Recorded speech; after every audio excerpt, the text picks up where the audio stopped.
As I was taking a look at South Dakota, I noticed that a few of these provinces that they had conquered from Nebraska are still under 35% and have the little smoke icon here indicating that there still is a revolt risk, which leads me to believe that he may be struggling for resources. He's got his capital here, so that's not a negative modifier. The distance to the capital is relatively short. Yes, some of these other provinces are lower, but if you can take a look over here, we had strictly 25% morale provinces all across this area, and not a single one of these provinces, well, I say not a single one, other than this one province here who that wasn't able to make 35%.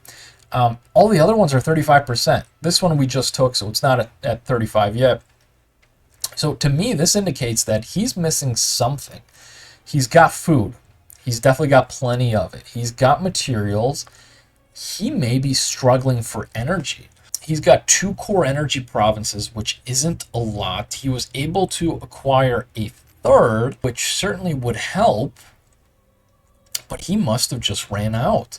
The fact that these provinces aren't at 100% surely isn't helping him at this stage. If I take a look at one of my provinces, you can see that the daily consumption for each one of the categories is going to be 800. The general rule is that a province has to be able to produce more resources than it consumes.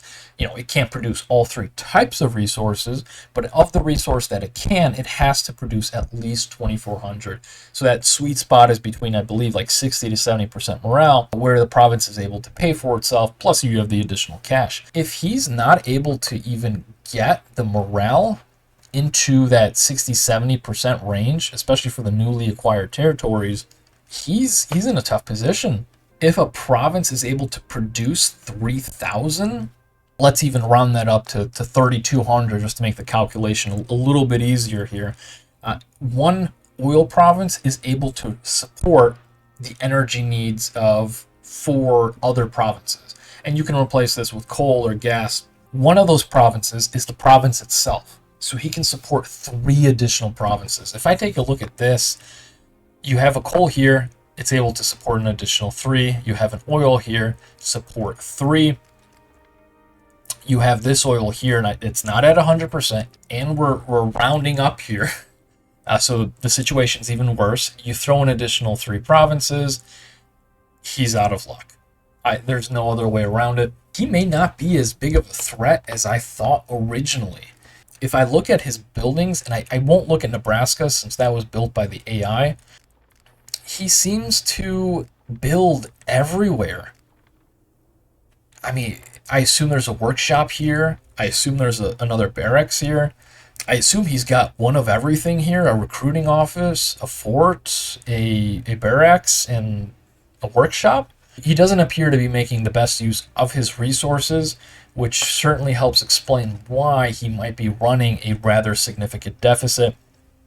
South Dakota, if you are watching, I would not recommend building anything outside of a recruiting office in a lot of these single provinces unless they are strategically important or it's something like an oil. Forts are certainly an entirely different situation. I prefer not to build forts for as long as I can and take that additional iron and invest it into something like an armored car, let's say, in the early game where I can just reallocate those troops where needed. Whereas a fort, you build it and you may never use it.